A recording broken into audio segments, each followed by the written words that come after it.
Et nous voulons poursuivre ce matin notre étude du livre de l'Exode. Nous avons vu dimanche dernier que Moïse a été sauvé par la foi de ses parents.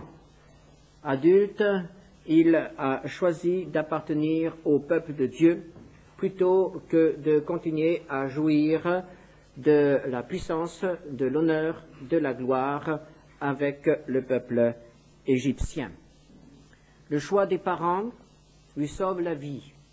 Son propre choix va le rejeter dans l'opprobre et va le mettre du côté d'un peuple humilié, asservi, d'un peuple qui souffre.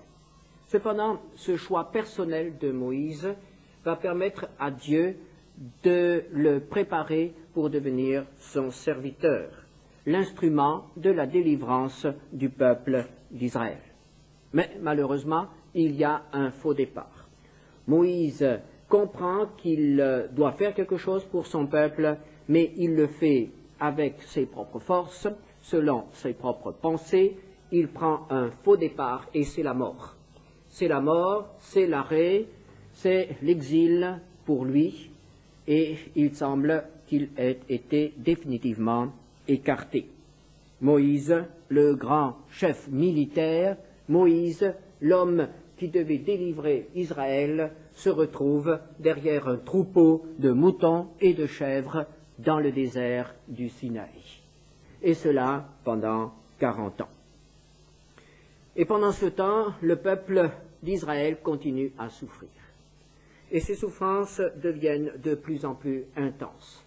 Il semble que l'on ne mette plus à mort les premiers, les enfants, les garçons, mais on continue à exploiter la main-d'œuvre et à faire souffrir ce peuple. Et nous trouvons au chapitre 2, verset 23, « Longtemps après, le roi d'Égypte mourut, et les enfants d'Israël gémissaient encore sous la servitude et poussaient des cris. Le nouveau roi n'est pas plus tendre que son père. Ces cris que leur arrachait la servitude montèrent jusqu'à Dieu. Dieu entendit leurs gémissements et se souvint de son alliance avec Abraham, Isaac et Jacob. Et Dieu regarda les enfants d'Israël et il en eut compassion. » Cette fois-ci, Israël crie à Dieu. Et c'est ce qui va faire la différence. Dans la souffrance, on peut crier. Dans la souffrance, on peut se révolter contre les hommes. On peut se révolter contre les malheurs qui s'abattent sur nous ou l'injustice dont nous sommes les victimes. Mais c'est quand on commence à crier à Dieu, quand on commence à s'adresser à celui qui peut faire quelque chose pour nous, à ce moment-là, tout peut changer. Nous donnons à Dieu la possibilité d'intervenir. Dieu n'interviendra pas sans que nous le lui demandions. Même dans les situations les plus douloureuses, même dans les situations les plus graves, les plus dangereuses, Dieu n'intervient pas sans que nous le lui demandions. Dieu intervient en réponse à nos requêtes. Et lorsque nos requêtes sont sincères et lorsque nous sommes prêts à le laisser agir comme il l'entendra. Et voici maintenant, Israël est prêt. Et Dieu va répondre. Et Dieu reprend maintenant contact avec celui qu'il a préparé, qu'il avait choisi, Moïse, qui se trouve maintenant à l'âge de 80 ans dans le désert du Sinaï, un homme oublié, un homme mis à l'écart, un homme qui pourrait dire « je n'ai pas d'avenir, j'ai raté ma vie. J'ai raté ma vocation. Dieu m'avait confié une œuvre, j'aurais pu faire quelque chose pour lui, mais par mon impulsivité, par mes propres efforts, j'ai tout cassé. J'ai gâché ce qu'il m'avait accordé. » Dieu va de nouveau parler à Moïse. Chapitre 3. Moïse faisait paître le troupeau de Jéthro, son beau-père, sacrificateur de Madian, et il mena le troupeau derrière le désert, et vint à la montagne de Dieu à Horeb. L'ange de l'Éternel lui apparut dans une flamme de feu au milieu d'un buisson. Moïse regarda, et voici, le buisson était tout en feu, et le buisson ne se consumait point. Moïse dit, « Je veux me détourner pour voir quelle est cette grande vision, et pourquoi le buisson ne se consume point. » L'Éternel vit qu'il se détournait pour voir, et Dieu l'appela du milieu du buisson et dit, « Moïse, Moïse !» Et il répondit, « Me voici. » Dieu dit, « N'approche pas d'ici. Ôte tes souliers de tes pieds, car le lieu sur lequel tu te tiens est une terre sainte. » Un phénomène extraordinaire. Le feu. Le feu éclate là, dans le désert, tout seul, sans aucune cause apparente. Le feu. Le feu s'empare d'un buisson, mais le buisson reste vert. Le buisson ne se consume point. Le feu brûle, mais il ne s'alimente pas. Le feu est là, il s'auto-alimente. Un phénomène extraordinaire. Moïse n'a jamais rien vu de semblable et aucun homme ne pourra voir quelque chose de semblable, car cela n'est pas naturel.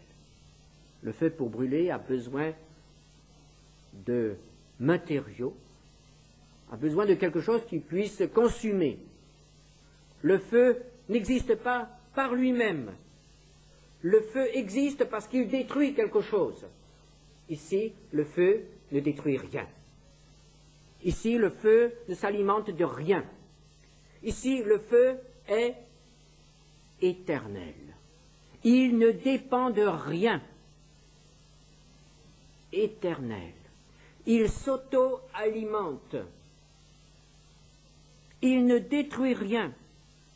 Il ne dépend de rien.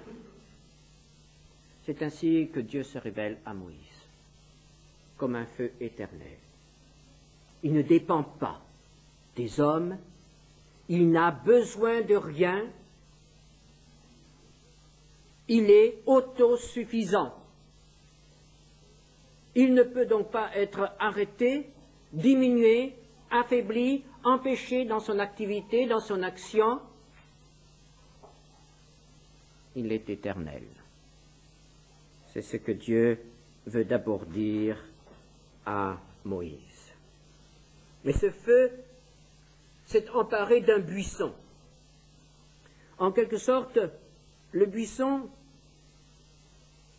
lui sert de révélateur. Le feu est entré dans la matière, mais il ne détruit pas cette matière.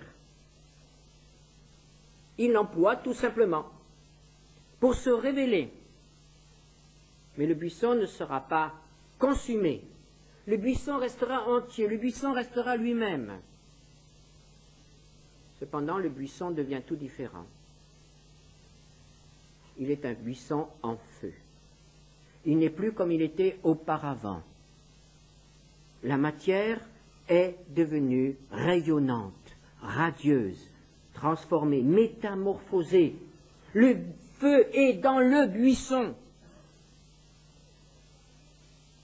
Et le buisson manifeste la grandeur, la gloire, l'éternité de Dieu. Et Moïse veut s'approcher.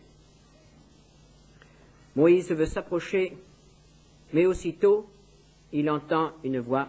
« N'approche pas d'ici, ôte tes souliers de tes pieds, car le lieu sur lequel tu te tiens est une terre sainte. » Le Dieu qui se révèle ici est le Dieu éternel. Le Dieu qui est prêt à se manifester à l'homme. Le Dieu qui veut s'approcher de l'homme. Mais le Dieu qui reste, malgré tout, est toujours le Dieu saint. Le Dieu saint. On ne s'approche pas de Dieu n'importe comment.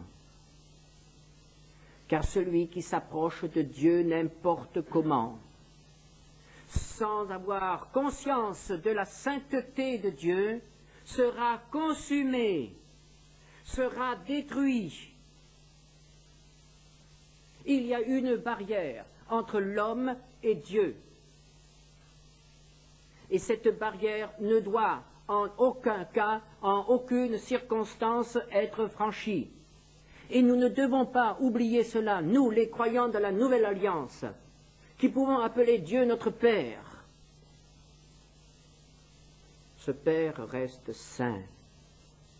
Et je suis souvent effrayé, profondément inquiet de la familiarité avec laquelle les croyants d'aujourd'hui parlent de Dieu et des choses de Dieu et s'approchent de Dieu et se comportent dans les lieux qui sont réservés au Seigneur et pour l'adoration. Il faut une nouvelle révélation de la sainteté de Dieu.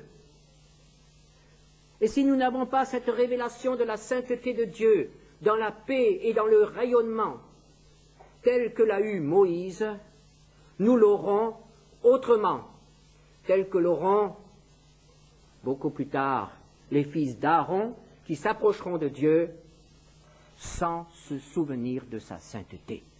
Là aussi le feu se manifestera, mais il les consumera. Notre Dieu est un Dieu saint, même s'il est devenu notre Père, même si nous pouvons lui parler, même si nous n'avons pas de précautions extérieures à prendre, même si nous avons aboli dans nos cultes et dans nos services tout ce qui peut impressionner, tout ce qui impose le respect, tout ce qui impose le silence. Nous pouvons prier notre Dieu couché, debout, à table, n'importe où, n'importe quand, mais nous ne devons jamais oublier que celui qui s'approche de lui s'approche d'un feu dévorant s'il n'est pas prêt, s'approche du Dieu saint. La sainteté de Dieu, c'est ce qui manque aujourd'hui au peuple de Dieu. La connaissance de la sainteté de Dieu. Ne t'approche pas, dit Dieu à son serviteur, et ôte tes souliers de tes pieds. On ne rentre pas n'importe comment dans la présence de Dieu. Le respect qui lui est dû est un respect que la créature doit au Créateur, et cela éternellement. Même si Dieu se révèle dans le buisson, il ne se diminue pas, il ne se dépouille pas de sa majesté ni de sa sainteté. Il reste le Dieu éternel, le Dieu que l'on doit respecter. Même lorsqu'il se manifeste dans la matière, il reste toujours le même. Il ne devient pas notre chose, il ne deviendra jamais notre propriété. Il n'y aura jamais, jamais de familiarité avec Dieu. Jamais. Jésus ne sera jamais notre copain. Jamais. Mais il est près de l'homme, et il est près de l'homme qui souffre. Il est prêt à se révéler, et le voici maintenant dans le désert devant Moïse. Et il se fait connaître au verset 6, « Je suis le Dieu de ton père, le Dieu d'Abraham, le Dieu d'Isaac et le Dieu de Jacob. » Moïse se cacha le visage, car il craignait de regarder Dieu. Un Dieu qui est en relation avec des hommes que Moïse connaît, de nom, bien sûr. Abraham, Isaac, Jacob. Et quand Dieu dit « Je suis le Dieu d'Abraham », Moïse comprend « Je suis le Dieu qui a vu un homme à Ur en Chaldée ». Un homme et qui lui a dit « Viens, sors, je veux être ton Dieu, je veux te donner un pays, je veux faire de toi un peuple et tu seras en bénédiction. » Un Dieu qui a accepté d'appeler Abraham son ami. Le Dieu d'Isaac, c'est le Dieu qui intervient au moment où Isaac va être immolé. Le Dieu de Jacob, c'est le Dieu qui a amené un homme rebelle à l'adorer à la fin de sa vie. Pour Moïse, tout cela est clair. Il sait qui lui parle, il sait qui il a devant lui. C'est le Dieu de ses pères, le Dieu grâce auquel il est vivant. Parce que c'est en se soumettant à ce Dieu-là que ses parents ont décidé de lui sauver la vie. C'est le Dieu auquel il doit la vie. Jésus dira que Moïse a encore compris autre chose.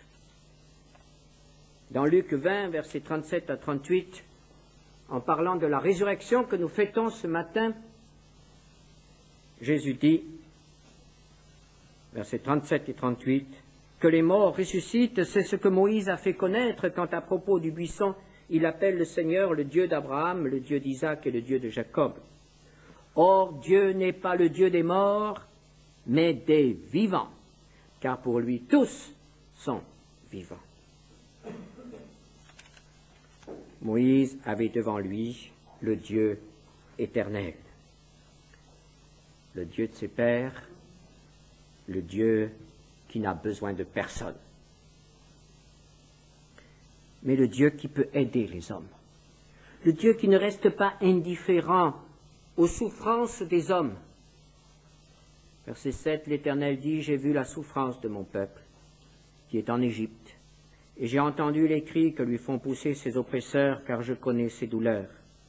Je suis descendu pour le délivrer de la main des Égyptiens et pour le faire monter de ce pays dans un bon et vaste pays, dans un pays où coule le lait et le miel, dans les lieux qu'habitent les Cananéens, les Hétiens, les Amoréens, les Phérésiens, les Héviens et les Jébusiens. Voici, les cris d'Israël sont venus jusqu'à moi et j'ai vu l'oppression que leur font souffrir les Égyptiens. J'ai vu, j'ai entendu. Dieu n'est pas aveugle, Dieu n'est pas sourd. Et lorsqu'un homme souffre, il le sait et il entend ses cris. Et il n'est pas insensible. Ce Dieu éternel, ce Dieu saint, le souverain de l'univers, n'est pas indifférent à la souffrance de son peuple, aux larmes de ses enfants. J'ai vu, j'ai entendu et je suis descendu. C'est un Dieu qui se déplace. C'est un Dieu qui vient lui-même sauver ceux qui ont besoin de lui. Il descendra plus tard en la personne de son Fils pour devenir un homme, pour donner un salut complet aux hommes. Ici, il est descendu pour appeler un homme qui devra devenir un libérateur. Il est descendu pour sauver un peuple. Et Dieu révèle maintenant son plan. Dieu est prêt à sauver, mais il veut associer un homme à son plan du salut. Va, je t'enverrai auprès de Pharaon, et tu feras sortir d'Égypte mon peuple, les enfants d'Israël. L'œuvre de Dieu se fait par des hommes. Moïse a été formé par Dieu. Il a maintenant 80 ans. Il a d'abord été formé par ses parents, qui lui ont parlé de l'Éternel. Puis, il a profité de la civilisation égyptienne, de l'éducation égyptienne. Il est devenu un grand dans ce pays. Ensuite viennent 40 années de solitude, 40 années de retraite, où Moïse a certainement pu beaucoup réfléchir. Et où il a pu assimiler et transformer toutes les connaissances qu'il a acquises dans les 40 premières années de sa vie. Et il en a fait quelque chose qui a de la valeur maintenant. Et Dieu veut cet homme. Cet homme de 80 ans, il le veut pour lui, pour son service. Jusqu'à ce jour, Moïse n'a rien fait d'utile pour Dieu. Et maintenant, Dieu veut l'avoir à son service pour que sa vie ait de la valeur, pour qu'il puisse faire quelque chose pour Dieu. Moïse est appelé par Dieu à son service. Dieu appelle des hommes. Il peut faire beaucoup de choses par sa parole. Il a aussi à son service des légions d'anges, mais il y a des choses qu'il ne fera que par les hommes. Et c'est pourquoi Dieu cherche aujourd'hui encore des hommes et des femmes qui sont prêts à le servir, des jeunes et des moins jeunes, qui sont prêts à mettre les années que le Seigneur leur donne encore à vivre à la disposition du Seigneur pour qu'il fasse d'eux des instruments de délivrance pour les autres, des témoins. Dieu a besoin d'hommes et de femmes qui soient prêts à le servir. Est-ce que peut-être cela vous rappelle certains moments que vous avez passés avec Dieu, il y a peut-être très longtemps, où vous avez compris que Dieu attend quelque chose de vous. Et vous lui avez dit oui, Seigneur. Qu'est devenu ce oui? Qu'est devenue cette promesse? Il y a peut-être eu un faux départ. Et vous êtes actuellement, spirituellement, dans le désert. Inutile pour Dieu, vous occupant de vos moutons et de vos chèvres. Mais il y a eu une fois un appel. Il y a eu une fois de votre part une réponse. Il y a eu une fois un pacte qui a été scellé, un engagement qui a été pris. Vous l'avez peut-être oublié, quoiqu'on ne puisse pas vraiment oublier de tels instants, de tels engagements. Mais Dieu ne l'a pas oublié. Dieu ne l'oubliera jamais. 40 ans plus tard, Dieu est au rendez-vous. Moïse va. Moïse va. Moïse a eu la vision de la souffrance de son peuple. Et c'est lui qui doit aller. Et dans l'œuvre de Dieu, c'est toujours celui qui a la vision d'un besoin qui doit répondre à ce besoin.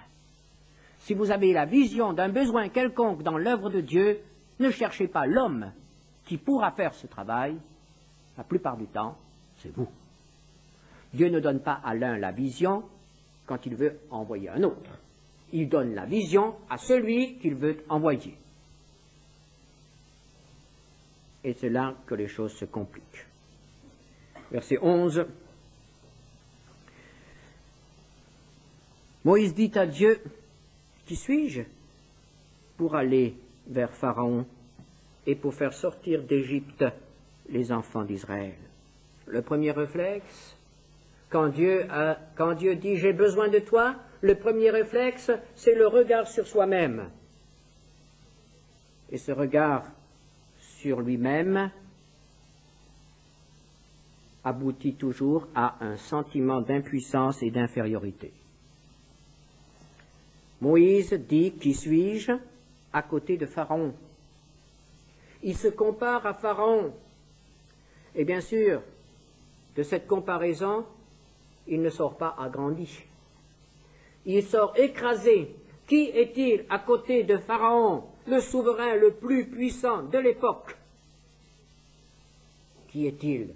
Lui, un vieillard, un sauvage, dira-t-on en Égypte, ou un fou, un vieillard, devant ce jeune Pharaon qui vient d'accéder au pouvoir en Égypte, et qui a des projets, et qui fait travailler son peuple.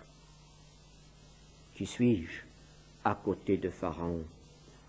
Lorsqu'on se compare au Pharaon, à quelque Pharaon que ce soit, le résultat, c'est toujours le découragement, l'impossibilité. Cette comparaison entre moi et Pharaon, ce sera toujours, comme le résultat, impossible. Et que répond Dieu? Verset 12, « Je serai avec toi. Et ceci sera pour toi le signe que c'est moi qui t'envoie quand tu auras fait sortir d'Égypte le peuple, vous servirez Dieu sur cette montagne. » Dieu propose une autre comparaison. Moïse se compare à Pharaon et il est écrasé. Et Dieu dit, moi, je serai avec toi. Et alors avec ce partenaire-là, que devient Pharaon? Il devient tout petit, tout petit, tout petit. À côté de Dieu, Pharaon perd toute sa puissance et tout son éclat et toute sa sagesse et toute sa grandeur. Pharaon redevient ce qu'il a toujours été, un homme. Je serai avec toi. Dieu se met sur le plateau de la balance où Moïse se trouve. Et du coup, Pharaon ne fait plus le poids. Je serai avec toi. Lorsque Dieu appelle, il se met avec nous. Et il n'y a plus de Pharaon. Moïse continue.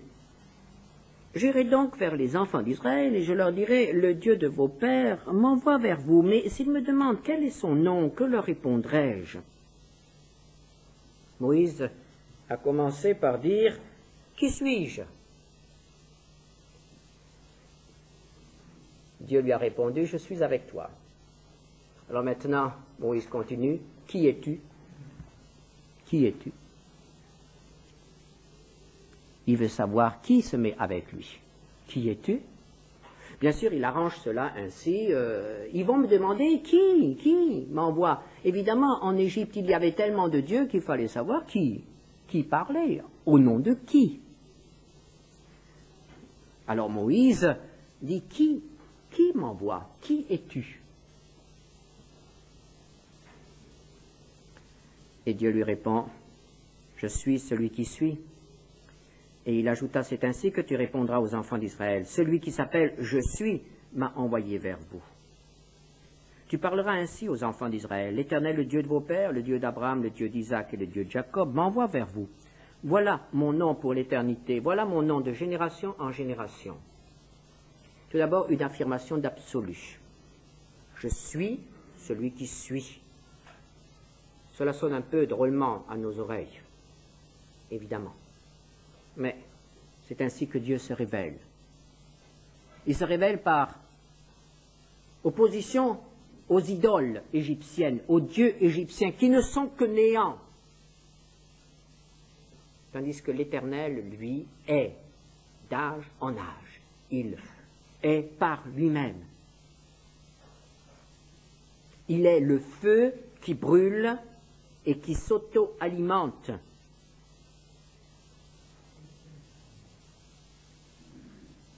Le buisson brûle toujours. C'est ce qui permet à Dieu de parler au présent. Je suis celui qui ne change pas, pour lequel tout est toujours le présent. Je suis l'Éternel.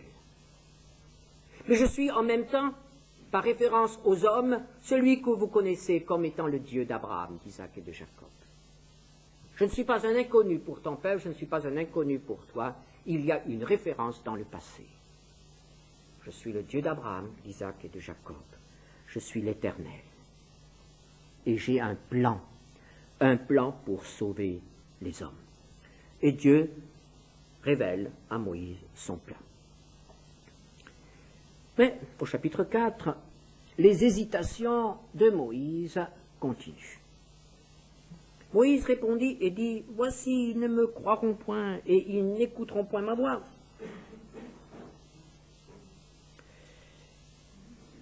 Troisième excuse, l'incrédulité des autres. Moi je veux bien, mais les autres.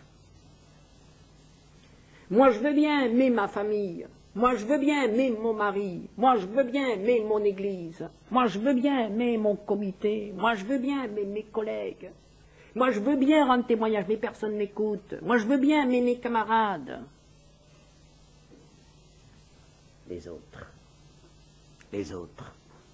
Les difficultés créées par les autres.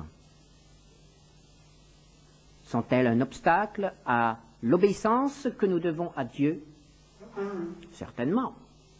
Mais elles ne sont pas une excuse valable. Elles ne sont pas une raison pour ne rien faire. Que les autres croient ou qu'ils ne croient pas, nous avons à obéir.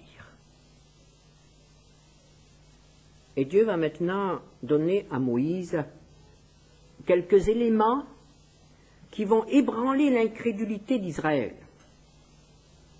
Et ce sont les 3 signes, dont 2 signes seulement se réalisent. Tout de suite.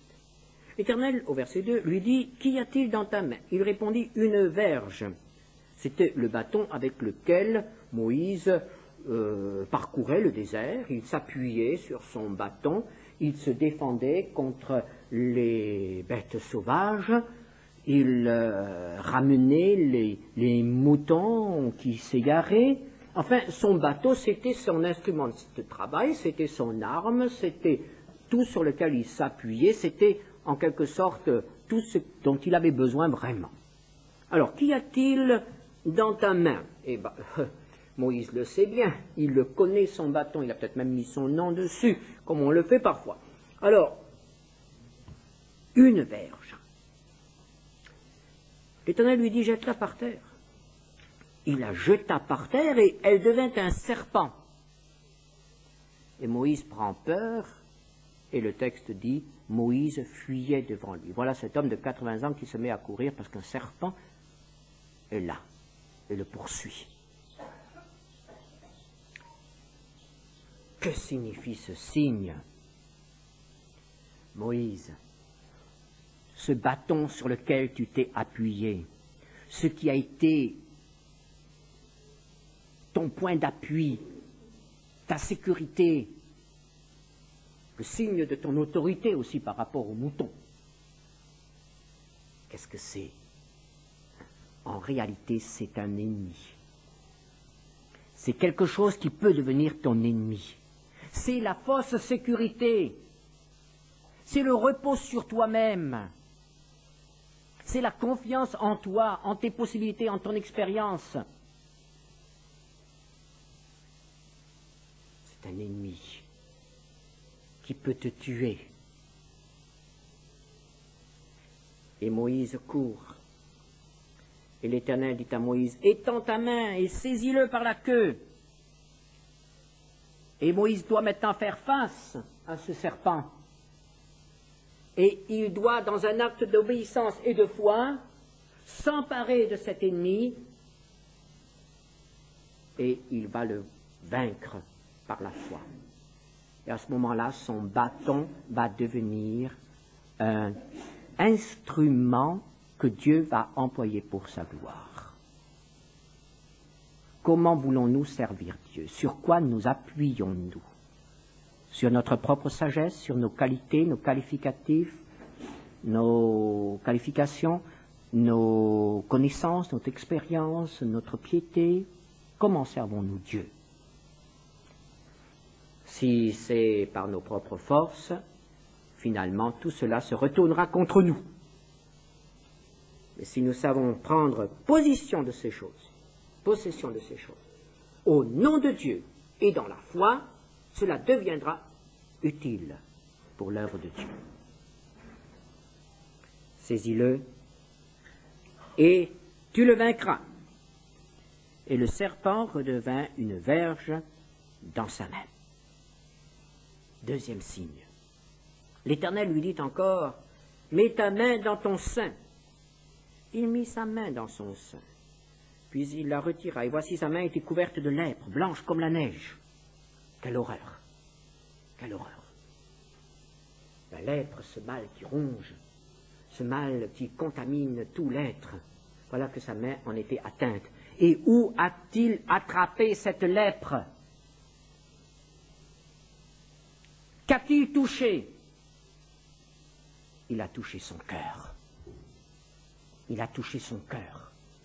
Et c'est en contact avec son cœur que la lèpre a éclaté sur sa main. Qu'est-ce que cela veut dire? Moïse, ce n'est pas seulement ton bâton, tes capacités qui sont un danger pour toi, mais c'est d'abord ton cœur. C'est dans ton cœur qu'il y a la pourriture. C'est dans ton cœur qu'il y a le mal, la lèpre qui ronge et qui te rend impur et qui te rend incapable de servir Dieu. C'est de ton cœur que viennent ces choses. Et voici une main lépreuse. Une main lépreuse. Parce qu'elle révèle ce qu'il y avait dans le cœur. Comment va-t-il vaincre cela? Remets ta main dans ton sein. C'est horrible. Cette main couverte des affreuses plaques de lèpre, des pustules. Cette main jaunie, défigurée. Il aurait envie de la couper, de dire « ce n'est pas ma main, c'est un membre mort ». Non, reconnais que c'est à toi, reconnais que c'est ta main, mets-la sur ton cœur, n'aie pas peur. N'aie pas peur de contaminer ton cœur. N'aie pas peur de reconnaître que c'est ta main, que c'est ta nature. Et c'est là qu'est la guérison. Celui qui cache ses transgressions, dit la parole de Dieu, ne prospère point. Mais celui qui la reconnaît et l'abandonne prospérera. Si nous cachons notre péché dans notre cœur, si nous cachons notre lèpre, si nous cachons notre impureté, il n'y aura pas possibilité pour Dieu de faire quoi que ce soit pour nous. Mais il faut dire c'est vrai, je suis lépreux, je suis cet impur. Plus tard, le Seigneur lui donne encore un autre signe, l'eau qui devient du sang, nous aurons l'occasion d'en reparler. Dieu donne donc à Moïse des éléments, et nous voyons que ce sont des éléments personnels qui lui permettent de le servir. Mais Moïse est encore là. Verset 10, Moïse dit à l'Éternel, « Ah, Seigneur, je ne suis pas un homme qui ait la parole facile, et ce n'est ni d'hier, ni d'avant-hier, ni même depuis que tu parles à ton serviteur, car j'ai la bouche et la langue embarrassées. » Évidemment, là nous avons un argument qui peut faire hésiter Dieu. Il semble que Moïse bégaye. En tout cas, il n'arrive pas très bien à s'exprimer. Et les 40 années passées à parler à ses chèvres n'ont certainement pas arrangé les facultés d'élocution de Moïse. Je ne sais pas parler. Tu me demandes de faire quelque chose, mais je ne sais pas. Je ne sais pas. Tu vois, c'est pas de ma faute, Seigneur, c'est pas de ma faute. Je ne sais pas. Je ne sais pas parler. C'est la fuite. C'est la fuite. On ne veut pas assumer. Que répond le Seigneur? Qui a fait la bouche de l'homme? Qui rend muet ou sourd, voyante ou aveugle? N'est-ce pas moi, l'Éternel? Va donc, je serai avec ta bouche, et je t'enseignerai tout ce que tu auras à dire. La première réplique de Moïse a été « Qui suis-je » Et Dieu a dit « Je suis avec toi ». Et maintenant, on revient au même plan. Je ne sais pas parler, je serai avec ta bouche. Verset 13. Ah Seigneur, envoie qui tu voudras envoyer. Moïse est acculé. Mais Moïse ne veut pas céder. Écoutons bien ce qu'il dit. Il appelle tout d'abord Seigneur. Et il refuse de lui obéir. Il sait que Dieu veut l'envoyer. Et il dit, envoie qui tu veux, Seigneur, mais pas moi. Le refus. Finalement, toutes les excuses de Moïse, cachait un refus profond. Il ne voulait pas de la mission que Dieu lui confiait. Il n'en voulait pas. Alors la colère de l'Éternel s'enflamma contre Moïse, et il dit, « N'y a-t-il pas ton frère Aaron le Lévite? Je sais qu'il parlera facilement. Le voici lui-même qui vient au-devant de toi, et quand il te verra, il se réjouira dans son cœur. Tu lui parleras et tu mettras les paroles dans sa bouche, et moi je serai avec ta bouche et avec sa bouche, et je vous enseignerai ce que vous aurez à faire. Prends dans ta main cette verge avec laquelle tu feras les signes. » Maintenant, Dieu ne discute plus. Il lui dit, va. Ça suffit. Moïse aurait encore pu refuser. Mais nous n'aurions plus jamais entendu parler de lui. Nous ne l'aurions jamais connu. Moïse a accepté. C'est lui qui en a été le premier bénéficiaire. Être l'instrument de Dieu, le collaborateur de Dieu, tel que le fut Moïse. Ce matin, il y a peut-être aussi des Moïse parmi nous. Des Moïse bourrés d'excuses, bourrés de complexes. Et surtout, des hommes et des femmes qui savent que Dieu les appelle et qui ne veulent pas répondre.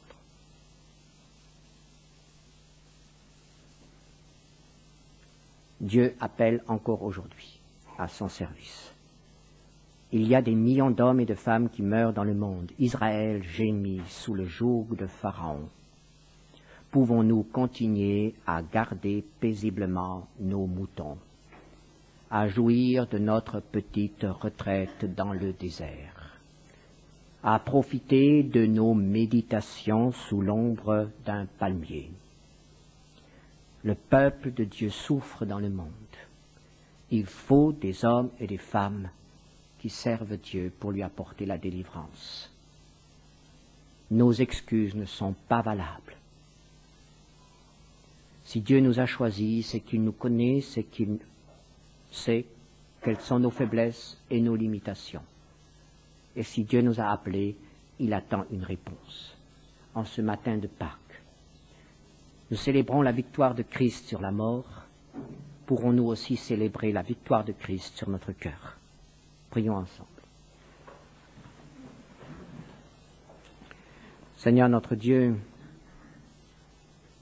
merci, parce que tu es le Dieu de toute victoire et de la vie. Et si nous répondons, Seigneur, je veux ce matin te servir, je veux répondre à ton appel, malgré mes faiblesses, mes incapacités, mes blocages, mes complexes, mes désobéissances, malgré mon âge. Seigneur notre Dieu, tu réponds et tu nous équipes. Amen.